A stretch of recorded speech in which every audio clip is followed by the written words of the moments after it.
ko. Tapos po.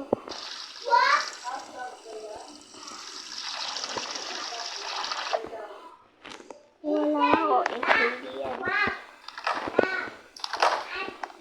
Ay, wala na. Kailangan ko mag-shop.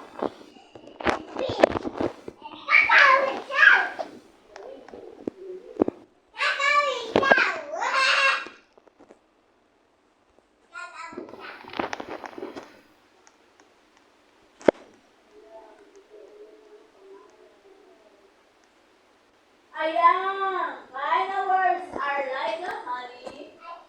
Kinds of words. They cheer you up and make you feel strong. Proverbs Sino yan? 16, verse 24.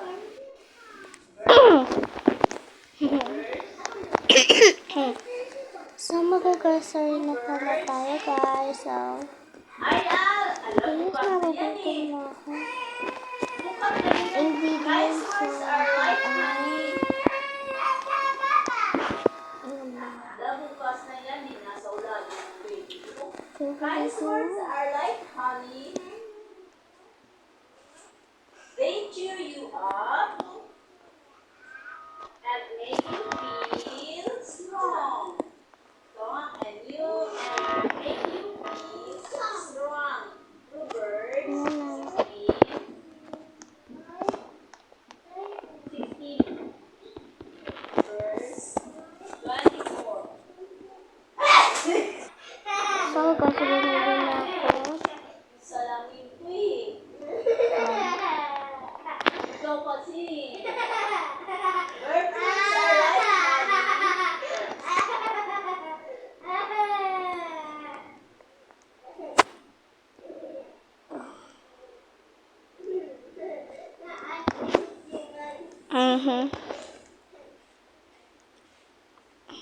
Birds' words are like money.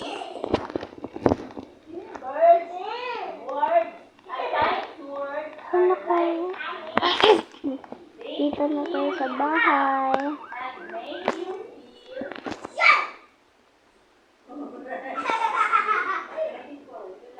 Alam mo? Kind words are like honey. Kind So, dito ko lang yan ilagay. Ilagay ko muna siya dyan. So, may kukunin lang ako. So, ayun guys, may kinuha na ako. Tatapon ko lang siya sa tamang basurahan. Saan ba? Ayan.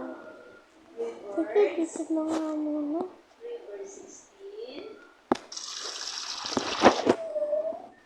Verse 16, verse 24. Ito nga.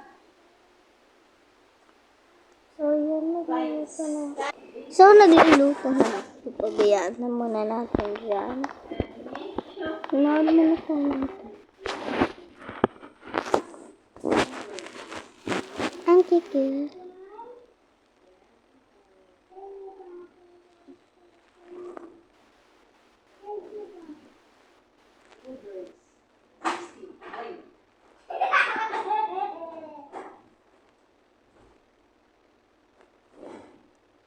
O, yun niluluto ko pala.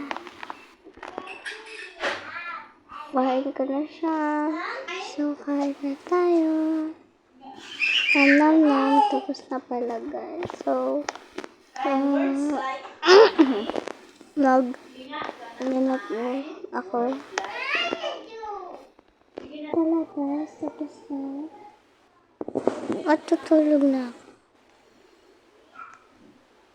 Ito pa yung ulit.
Ay. Hala, 6 na pala.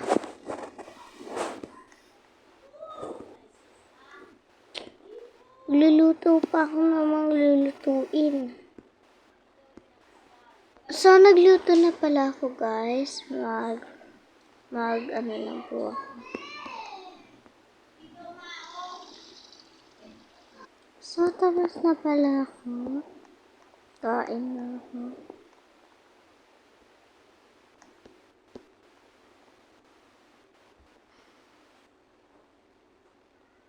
Yan, guys. Tapos na pala ako kumain. Naalis muna ako.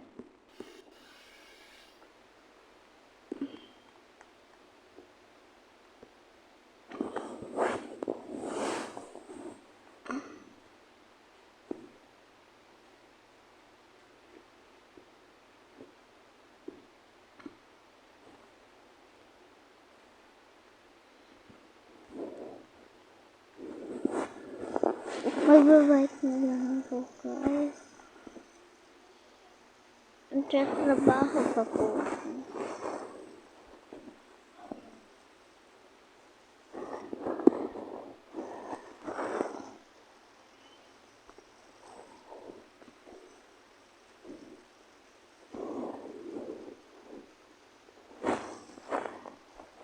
Dito na pala po.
So, guys,